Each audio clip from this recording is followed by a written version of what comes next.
be able to get confidentiality? Well, I can't encrypt it with my public key because, well, you don't have my private key. And if I encrypt it with my private key, you could decrypt it with my public key. But the problem is, so could everybody else. And I gave out my key like crazy. It was a wild party. I just gave out my key to everybody. That didn't come out right. At any rate, we end up going ahead and exchanging keys. So that way I have your public key that I can use to encrypt things for you. You have my public key. You can encrypt things for me. And now we will have a way to essentially send information back and forth in a way that only we can understand using these different keys. Well, this is complicated, Alan. It sounds like a lot of work. It is a lot of work. Can we really do this with a high volume of data in a fast and efficient way? Nope, it's a lot of work, public-private key crypto systems. Wouldn't it be nice if we could just go back to the simple days of when we had a single shared key that was so brilliantly fast? Yeah, but we have no way of sharing it, or do we? Or do we have a way of sharing a single shared key in a way that's confidential? Hey, I know. I'm going to go get a single shared key. It will be the data payload that I encrypt with your public key and send it to you. And I'll include a little message. From here on out, we're only going to use this shared secret key. Let's get rid of this hard way of using public and private keys. Would that work? Yeah. Matter of fact, there is a name for that method that I just gave you. It's called IKE, Internet Key Exchange. And if you ever want to set up a virtual private, or not a virtual private network, but a virtual private network between two firewalls that are remote, that don't have a direct connection where they can share a key, they will begin using IKE. They'll begin using a hybrid public key crypto system, often using Diffie-Hellman, which is a hybrid system, to be able to encrypt the transmission of a shared secret key that they then use ongoing for bulk encryption. IKE also says periodically, just like you ought to change your password, periodically we're going to reinitiate a new key exchange using our hybrid asymmetric system to protect that key transmission. Wow. So again, key pairs, remember, it doesn't have one key, it has two keys, key pairs, a public key and a private key. Now you see why I have such a problem with even mentioning private in the same context of symmetric cryptography before. This is the private key that goes to the public key. So again, encryption flow, you don't need to know this for the exam, but just because people tend to want to understand it better, because it's also going to allow us to have a foundation to understand something called digital signatures later, because it turns out that I can encrypt things with a private key that you could decrypt with a public key, just like anybody else could. Why would I ever want to do that? What if I'm not trying to protect confidentiality? If you receive something that's been encrypted by a private key, and the only public key you can find that actually works to decrypt it is my public key, well, you would know that that information must have come from me because only I could have encrypted it in a way that the public key decrypts it. Of course, it could be intercepted by anybody, and they'd be able to read it, and they'd be able to see it, and it wouldn't be confidential. But one thing they would all know for sure is it must have come from Alan. So long as they could all trust the public key they have in their possession and that it wasn't given to them by some bad guy in the corner. Turns out that's what we end up having certificate authorities for that we'll talk about in a little bit. What if you could go get my public key from a special bank that maintains official copies of public keys, so that way you could trust getting the public key from a third-party source, one that you trust already, a third-party key repository that we call a certificate authority. That's what happens when you go out and purchase key pairs from Veritas or other folks. You're essentially purchasing your key pair from a public repository that everybody trusts. Okay, so again, going back to this method, if I want to say, I want to make sure that you don't run a patch that isn't authenticated to coming from me, I could encrypt that patch with my private key. Everybody be able to read it, but everybody know that it came from me, including you. You would know this, and then you could trust its source. So again, I can use key pairs to not only protect confidentiality, I can also use key pairs to authenticate source. Ooh. But what if I want to do both? You can. You just have to encrypt it twice. I'll show you how. We'll do it the first time to encrypt it according to source. So I'll take a message, just like what you see here. The clear text message is encrypted by the sender with the sender's own private key. Anybody with a public key could decrypt it. So by encrypting it,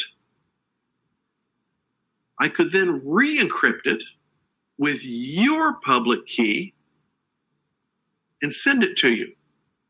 And then when I send it over to you, you'll get that package. You'll say, whoa, this has been encrypted with my public key. Hold on, I've got my private key. Open it. Inside, it's still encrypted. It's encrypted with Alan's private key. Hold on, I've got Alan's public key that I got from Veritas. Let's see if it works. It does work. So now what happened is anybody else who received it couldn't have opened it to begin with because I encrypted it the last time with your public key. Only you can open it. Once you open it, you now have something that has no confidentiality, but you can now verify the source. If you can decrypt it with my public key that matches how it was encrypted with my private key, why, you'll have source verification too. So this is a way for us to be able to authenticate the message and keep it confidential. If you're saying, Alan, that all went past me, kind of figured it might. So I've got a recap slide here for you. This basically shows the basic asymmetric encryption flow. So for example, going back to, by verifying the authenticity and the source of the communication, I will never be able to deny that the message came from me, because if I encrypted it with my private key, I'm the only person in the world that could have done that. So again, this is why key pairs give us some way to enforce accountability and non-repudiation, where the private key didn't. Because even though the private key was only shared between two people, as soon as it's shared between two people at all, neither party can be held accountable. Oh. So again, symmetric key cryptography, fast, but no non-repudiation. We can't hold people accountable. Asymmetric encryption with two keys on each side, 4 keys total, we end up with a way to have confidentiality and non-repudiation and accountability, because we're using the keys in different ways for different purposes. So this is a summary slide for you that you're going to need to know for your exam. You can see all the bold-faced italics. That's how you know this is an important slide for your exam.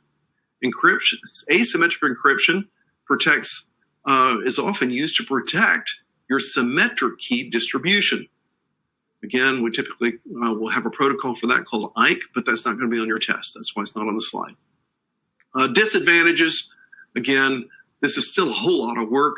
Therefore, higher work equals more overhead. More overhead means less speed. Examples of asymmetric algorithms.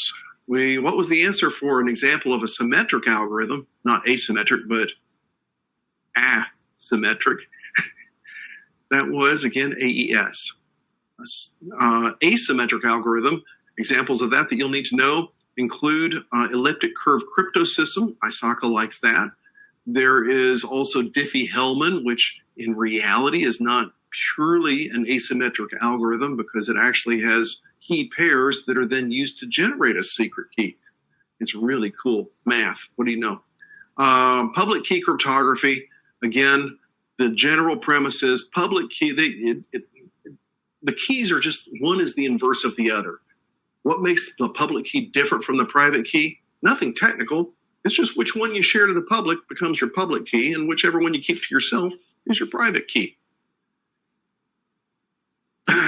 So again, the only last question that we have to worry about is, if we're going to trust this key exchange with key pairs, and I get a public key, how do I know that this key is truly your public key that you gave me. Maybe it came from an imposter claiming to be you. Remember when I talked about how we could use encryption to digitally sign executable files? We had digital signatures on files so we could verify the authenticity of them. Hey, now I'm seeing how that kind of works here with this public-private key thing. Well, a digital certificate is nothing more than that. Basically, we're also using public-private keys, but that of a certificate authority that we both trust, such as Veritas or others, to actually then do that verification service for us with a digital certificate. This is what associates and validates a public key with a whole collection of components that can be used. So, for example, if you're using the Google browser, you'll see up in the URL path, in the very far left-hand side of that URL path, you'll see looks like a little padlock. And if you click on that little padlock, you can actually see where down below it comes in and starts talking about site settings. And you can go on and you can learn about the certificate and everything else, because that is what's happening. That key represents that there is cryptography, encryption in use, and there's actually information about that partner that you're viewing and their certificate and their encryption key right there in it. And that's all being validated by a third-party certificate authority that we both already trust. How do we already trust them? You didn't know it, but there's a whole lot of trusted certificates that were pre-installed with your operating system in your certificate repository. It was already there. And that's why you're able to have this kind of validation. So again, you'll need to know about specific components such as certificate authorities. I've already described that those are the folks that are the trusted third party, perhaps, that maintain all of this for us. A certificate practice statement is the how-to part of a policy-based public key infrastructure. That's where the CPS, the certificate practice statement, is what we use to describe how to deal with a compromised private key. Public key infrastructure, again, this is where we're using symmetric session key for ongoing encryption, but the way that we protected that key exchange initially was by using asymmetric cryptography. So again, IKE, Internet Key Exchange, is an example of employing full public key infrastructure. Wow, wow, wow. So again, various elements of this you'll need to memorize for your exam. Digital certificates give us authentication, but they don't encrypt. They're not for confidentiality. A certificate practice statement, that's what details how to deal with a compromised key and so on. Now then, we also have something called one-way hashes. This is where the, remember we talked about digital signatures and things like this of the executable files. Well, a one-way hash is, think of it like this. If I do a mathematical calculation on a given input and send the input to you, you should be able to perform a digital calculation using the same math, the same exact formula. Shouldn't it produce the same result? Exactly. So what we can do is we want to go ahead and create a mathematical representation through some fancy math to create a value.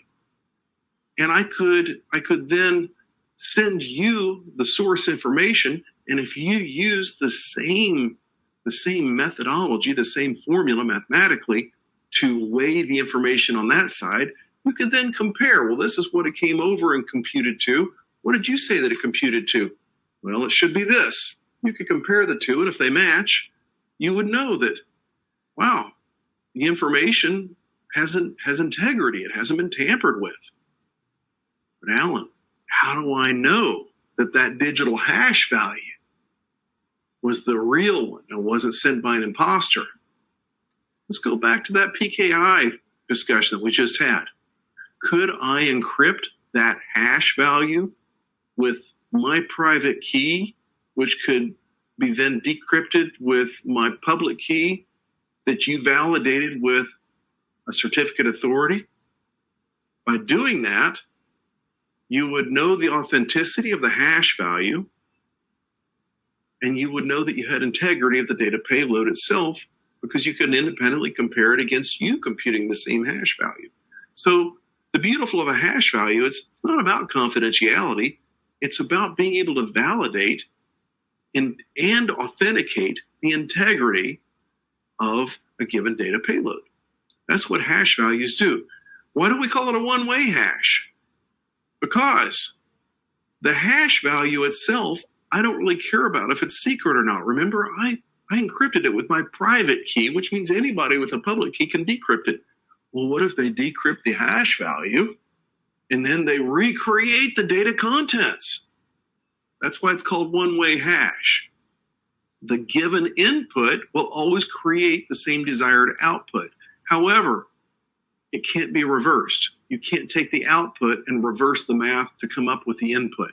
That's why it's called a one-way hash. That's why I don't worry about keeping the hash value secret or confidential, because nobody can recreate the data from it anyway. So again, the most important difference between hashing and encryption is that hashing is irreversible, unlike symmetric encryption, which is entirely reversible, right? So a pre-hash code encrypted using the sender's private key gives us great message authenticity, and is also probably going to give us a nice integrity check as well. So hashing algorithms, again, you need to know what part of the message is it computed over. The whole message, the keys, everything. It should be a one-way function. Different messages should never be able to create the same hash value. Examples of hashing algorithms include MD4, message digest is what that stands for, MD4, MD5, MD2, secure hash algorithm, SHA. Those are examples. Digital signatures is where we bring it all in together. A digital signature, again, is nothing more than an encrypted hash value. The hash value proves the integrity. That's how much the data payload weighs, if you will. And by encrypting it for source verification, we can authenticate the integrity. So a digital signature, which involves both a hash value and encrypting the hash value, gives us full-on authentication and integrity. And if we did this over the whole message, we would also have confidentiality. Wow. We would have the whole enchilada. We'd have everything. That's right. So ISACA is going to be asking you questions on this. Again, because this is a lot of talk, I did give you a nice couple of recap slides on digital signature flow that describe exactly what I just taught, and also incorporate the use of those official names like certificate authority on occasion. So you can walk through that digital signature flow. It's the same thing as what I just described to you. Digitally signing an email assures authenticity of sender, right? So in digital signature review, again, this is, just reinforcing what I've already taught to you about digital signatures. Review of cryptographic functions, just making sure you keep your mind straight. Encryption gives confidentiality. Hashing gives integrity. Digitally signed encryption is where we get confidentiality, authentication, and integrity. You'll have to know which one gives you which. And there's only one of them that gives you all of it, right? So email security issues, just general concerns that ISACA wants you to be aware of, understanding that you can actually use public-private key cryptography and certificates to encrypt email end-to-end. That is true. Voice over IP, there's not many questions on that. They're mostly concerned with authentication, authorization to use the voice over IP. Portable devices, ISACA is concerned that you're going to have vulnerabilities there with data that can leave on phones, data that can leave on USB devices, and things of this nature. Wireless devices, again, they've got ideas on disabling your broadcast identifier, the SSID, making sure that you use wireless encryption. Portable wireless devices, again, encrypting the data that they transmit, also encrypting the data on the device itself. There are some general questions on fire suppression when it comes to data protection. And you should know that carbon dioxide and halon both remove oxygen, which can be dangerous to human health, which is why you don't want to use it in an area where you would have people. You have water sprinklers, you have wet pipe, dry pipe, pre-action, and deluge. Wet pipe is what it sounds like. It's got pipe and water is already in it. Advantage is ready to go. Disadvantage, it could leak. Oh. Dry pipe. Advantage, it doesn't leak. Disadvantage, it's going to take a while for the water to get there. You may be burning in the meanwhile. Whoops. Somehow I accidentally clicked a button that I shouldn't have clicked. Let me get back.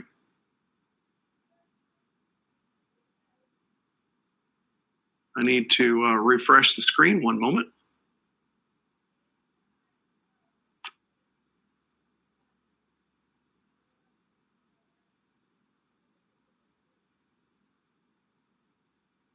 I'm back. Sorry about that. Technical glitch. So, Karina, I'm seeing on one screen where I look frozen. How is my video coming through? Can everybody see my video? How's my audio coming through? Please give me some feedback because I'm seeing some weird technical things. I see you fine. Okay, and I'm not frozen to you? You're not frozen. You're moving. Okay, then I'm rolling with it. Thank you very much. And I said, Karina, I didn't mean that. I mean Lindsay. I'm so confused. Going on, we have, again, dry pipe. I already talked about that. Pre-action, similar to a dry pipe in that no water stands in the pipe, but it's got a valve that is basically responsive to fire that releases the water into the pipe. It's more quick to respond. Electrical issue, we have different kinds of electrical issues. We have power excess, power loss, and then maybe not total power loss, but degradation of power. And you need to know the different terms and definitions. What is a momentary power excess? That's a spike. A prolonged power excess, that's a surge. A momentary power loss is a fault. A prolonged power loss is a blackout. A momentary power degradation is a sag. A prolonged power degradation is considered a brownout. Physical security preventive measures, we have power line conditioners. Again, that's to clean up the power, make sure that it not only is there, but it's not causing interference and other problems with our other equipment. We have facility access security that we need to be concerned about as well. Access controls protecting facilities, computers, people. Remember, protecting life takes precedence, priority above everything else. Intrusion detection system types, we have doorways, dead man doors, and of course you hear on the other exam, your CISSP, they call them man traps. There they call them man traps. Here they call them dead man doors. It's a double doorway entry system requiring an individual to pass through a secured area before entering the facility. And again, that way, any intruder comes in, they're actually encaged basically, so that way, if you have problems with them, they're already detained. By the way, a quick question. I have a question for my audience. Do I have anybody participating with me from Mexico by chance?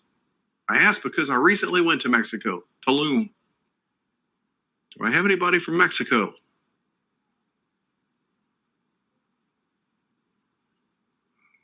Do I have anybody still with me, or have I bored everybody to utter despair and tears?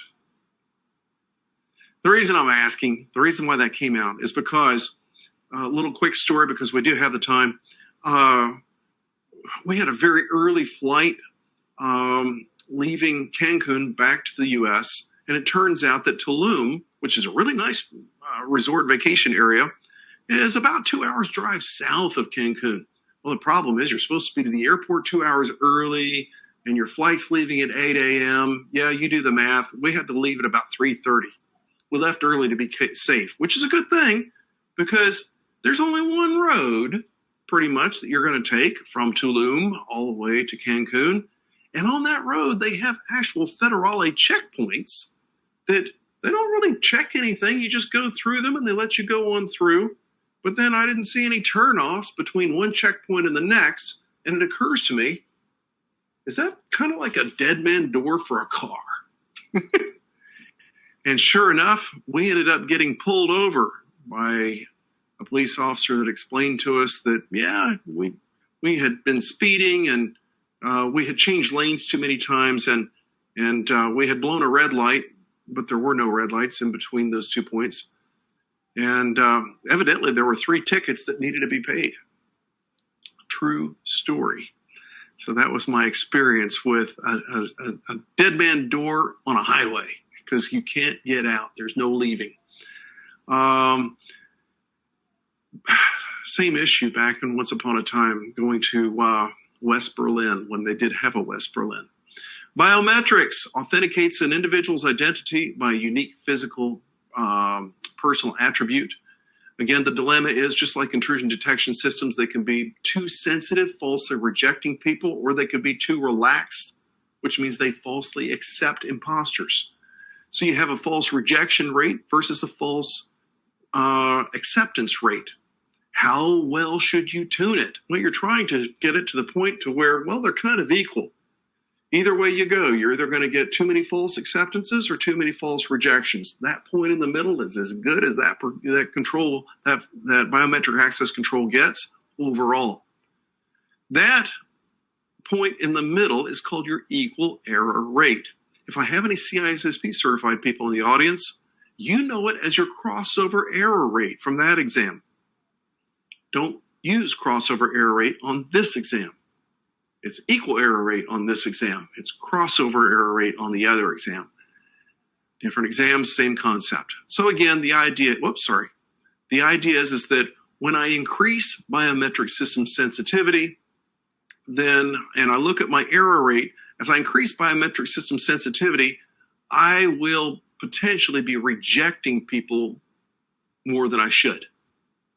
However, as I increase system sensitivity, I won't be falsely accepting imposters as much, because I pretty much won't let anybody in. So what is the best overall measure of that biometric access system? We know that in ISACA's world is the equal error rate, not the crossover error rate. By the way, why do I emphasize that? Because there is the potential that you will have both answers on your exam. And on this exam, you answer crossover error rate.